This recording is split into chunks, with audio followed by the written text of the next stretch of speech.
Venezuela. Muchas gracias, señor presidente.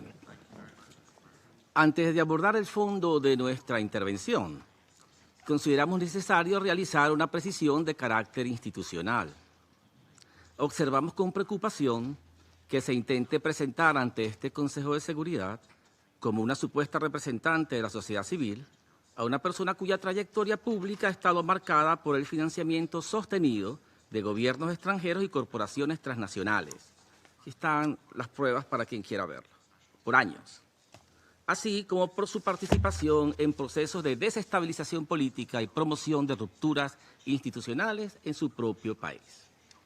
El uso instrumental de estas figuras para legitimar narrativas de confrontación, justificar el uso de la fuerza o minimizar violaciones del derecho internacional no contribuye a los propósitos de este Consejo ni al fortalecimiento del multilateralismo. Por el contrario, erosiona la credibilidad de los debates y distorsiona la naturaleza de este órgano, llamado a preservar la paz y la seguridad internacionales. Ahora sí entro en materia. Señor presidente, el 3 de enero del 2026 constituye una fecha de profunda gravedad histórica, no solo para Venezuela, sino para el sistema internacional en su conjunto.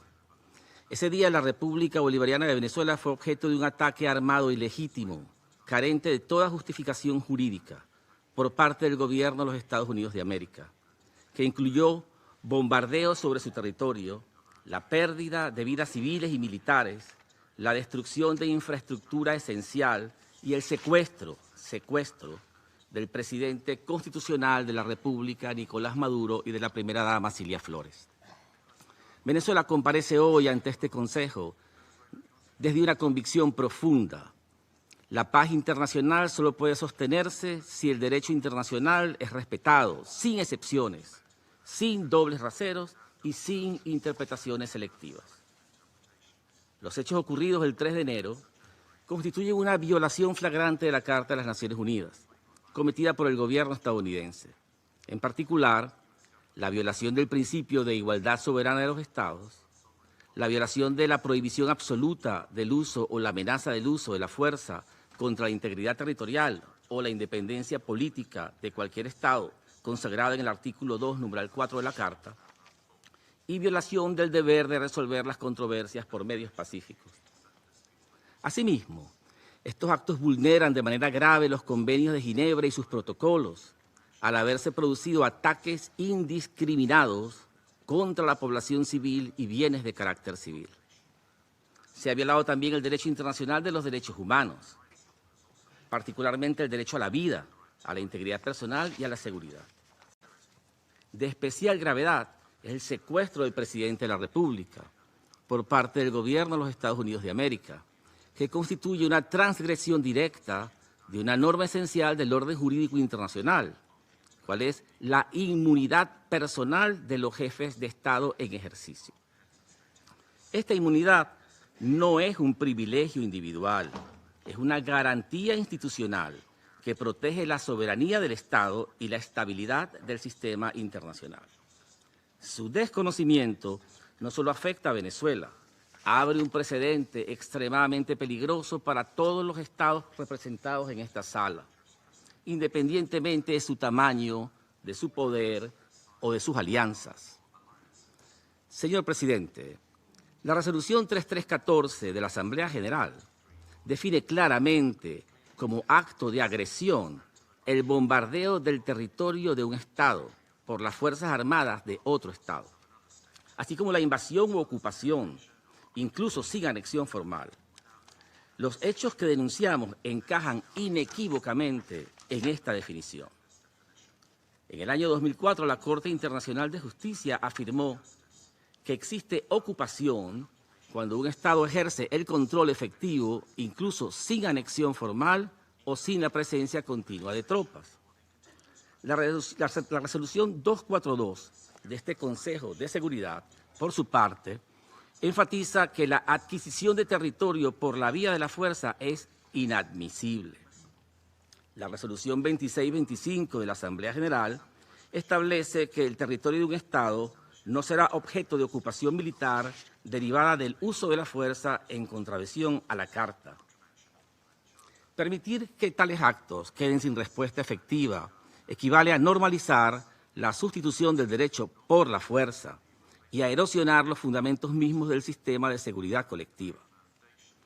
Hoy no está en juego únicamente la soberanía de Venezuela, está en juego la credibilidad del derecho internacional, la autoridad de esta organización y la vigencia del principio de que ningún Estado puede erigirse en juez, parte y ejecutor del orden mundial. Señor presidente, no podemos ignorar un elemento central de esta agresión estadounidense. Venezuela es víctima de estos ataques por razón de sus riquezas naturales. El petróleo, la energía, los recursos estratégicos y la posición geopolítica de nuestro país han sido históricamente factores de codicia y de presión externa. Cuando el uso de la fuerza se emplea para controlar recursos, imponer gobiernos o rediseñar estados, estamos ante una lógica que remite a las peores prácticas del colonialismo y del neocolonialismo. Aceptar esta lógica implica abrir la puerta a un mundo profundamente inestable, donde los países con mayores capacidades militares pueden decidir por la fuerza el destino político y económico de otros estados. Ese escenario no amenaza solo a Venezuela, amenaza a la paz, a la seguridad internacionales en su conjunto. Si el secuestro de un jefe de Estado, el bombardeo de un país soberano y la amenaza abierta de nuevas acciones armadas, se toleran o se relativizan, el mensaje que se envía al mundo es devastador, que el derecho es opcional y que la fuerza es el verdadero árbitro de las relaciones internacionales. Venezuela cree firmemente en la diplomacia, en el diálogo y en la convivencia pacífica entre las naciones. Esta ha sido siempre nuestra posición histórica y lo sigue siendo hoy, incluso frente a una agresión de esta magnitud. Es precisamente esa vocación de paz la que fue violentada el pasado 3 de enero. Por ello, Venezuela exhorta a este Consejo de Seguridad a asumir plenamente su responsabilidad y actuar conforme al mandato que le confiere la Carta de las Naciones Unidas. En este sentido, solicitamos, primero, que se exija al gobierno de los Estados Unidos de América el respeto pleno de las inmunidades del presidente Nicolás Maduro y de la primera dama Cilia Flores, así como su liberación inmediata y su retorno seguro a Venezuela.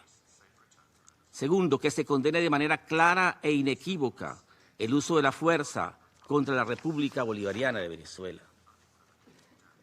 Tercero, que se reafirme el principio de no adquisición de territorio ni de recursos mediante la fuerza. Y cuarto, que se adopten medidas orientadas a la desescalada, la protección de la población civil y el restablecimiento del derecho internacional. Señor presidente, pese a la gravedad de los hechos, Venezuela desea informar a este Consejo y a la comunidad internacional que sus instituciones funcionan con normalidad, que el orden constitucional ha sido preservado y que el Estado ejerce control efectivo sobre todo su territorio. Conforme a nuestra Constitución, la vicepresidenta ejecutiva Delcy Rodríguez se encuentra en estos momentos siendo juramentada como presidenta encargada de la República, garantizando la continuidad institucional, la estabilidad y la paz interna. Al pueblo venezolano queremos transmitirle un mensaje de serenidad, de confianza y de esperanza. Venezuela es una nación que cree en la paz, en el trabajo y en la dignidad. Nuestro compromiso es con la diplomacia, el derecho, y nuestro compromiso también es firme e inquebrantable. Defendemos nuestra soberanía sin renunciar a nuestros valores. Apostamos por el diálogo sin aceptar imposiciones. Creemos en un futuro de convivencia, desarrollo y respeto entre las naciones. Confiamos en que este Consejo de Seguridad sabrá estar a la altura del momento histórico y elegirá el camino de la legalidad, la responsabilidad colectiva y la paz. Muchas gracias, señor presidente.